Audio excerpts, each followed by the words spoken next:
Israel says it's continuing to launch strikes against Iran. Iran has tonight launched retaliatory strikes on Israel. The United States has officially entered the Israel-Iran war. Since the turn of the century, there hasn't been a single year that the US wasn't involved in a foreign conflict. That might sound hard to believe. After all, politicians constantly pledge to bring the troops home, or that they want global peace. But that's not entirely true. When we look at the real winners and losers, another story emerges. Because while all the world agrees that war is a tragedy, a small group of people are quietly making huge profits. In the days following Israel's attack on Iran, shares in defence giants like Lockheed Martin, RTX Corp, and Northrop Grumman surged. And this isn't some isolated reaction, it's part of a broader pattern. When Russia invaded Ukraine in 2022, Lockheed's stock jumped by 35%. July 5th, when Israel unexpectedly raided the West Bank, prices jumped again by almost 30%, netting billions for the company's biggest shareholders.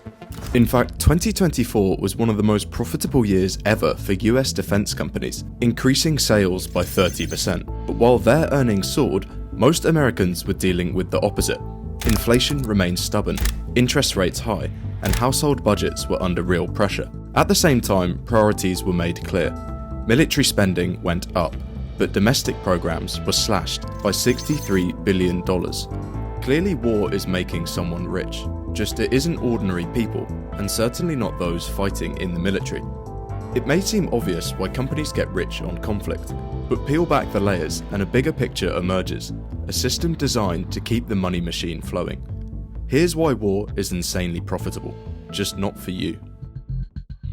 Today, 13% of the US budget goes to the military. At a first glance, that might seem like a necessary thing. After all, governments always needed to protect their citizens from foreign threats. But zoom out and a different picture begins to emerge.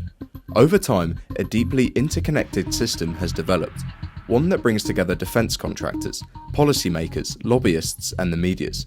This system doesn't just respond to threats, it shapes how those threats are perceived and how the government reacts. To understand how this works, you need to look at one of the most powerful and least understood forces in the modern world, the military-industrial complex. Here's how it works. Companies like Lockheed Martin, Raytheon, Northrop Grumman don't operate like normal businesses. They don't sell to everyday people or compete on an open market. Instead, they sell straight to the government. And if there's one thing the US government does a lot, it's buying weapons. In 2023, they spent over $877 billion on their military. That's more than the next 9 countries combined. And of that, over half went to private defense contractors. Whoever is able to win these contracts can make huge profits. And like any business, they depend on demand. But in this industry, demand increases when conflict does. And that demand doesn't just come from war zones. It's shaped by how the media reports on them. Just this week, Trump called for a CNN reporter to be fired over her coverage over the US airstrikes on Iranian nuclear sites. But here's where it gets interesting. A left-leaning outlet ran the headline, "Trump unloads on reporter in wild rant." It focused on his personal attacks and language, emphasizing outrage and drama. Whereas a right-leaning outlet said Trump continues to blast New York Times and CNN over weaponizing intel. This version framed the media, not Trump, as the problem, and cast him as defending military credibility. Same event, 2 completely different narratives. And that's exactly why I use Ground News, today's sponsor, as it shows exactly how stories are framed depending on their political lean, side by side. You can see how the left emphasizes one angle and the right another, and how the truth might sit in between. Their blind spot feature is also key, as it flags stories that are being ignored entirely by either the left or the right, so you're not just getting half the picture. If you want to stay informed without being manipulated, scan the QR code or go to ground.news/invisible for 40% off the Vantage plan. That's what I use and I highly recommend it. The link is in the description. In a healthy open market, like the restaurant industry, companies compete by trying to deliver better products at lower prices. If one restaurant makes tastier, healthier, or cheaper food, customers reward them with their business. But the defense industry is different. These companies aren't competing to feed people, they're competing to sell weapons, and the outcome they're optimizing for isn't customer satisfaction, it's conflict. The more unstable the world becomes, the more contracts they win.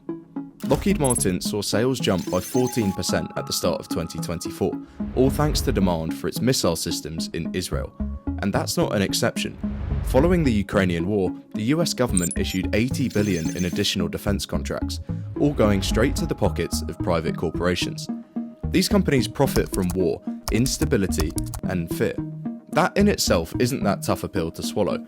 There are countless examples of industries which in some way benefit from a spike of something bad happening in the world. But with this, it's a little different. These companies don't just sit back and wait for conflicts to happen. They spend billions every year lobbying the government with one objective in mind: selling weapons. In 2022 alone, the defense sector spent over $130 million on lobbying in Washington. That's over $350,000 every single day. Lobbying is influence. And what's all this money buying? You only need to look at the White House personnel to get an idea.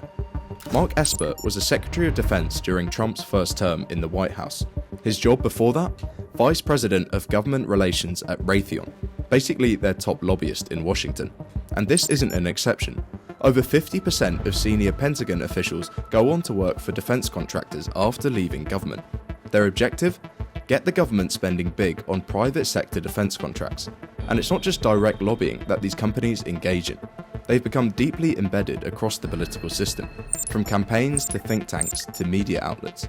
It becomes a self-reinforcing loop. Defense companies fund politicians, then those same politicians vote to expand military budgets.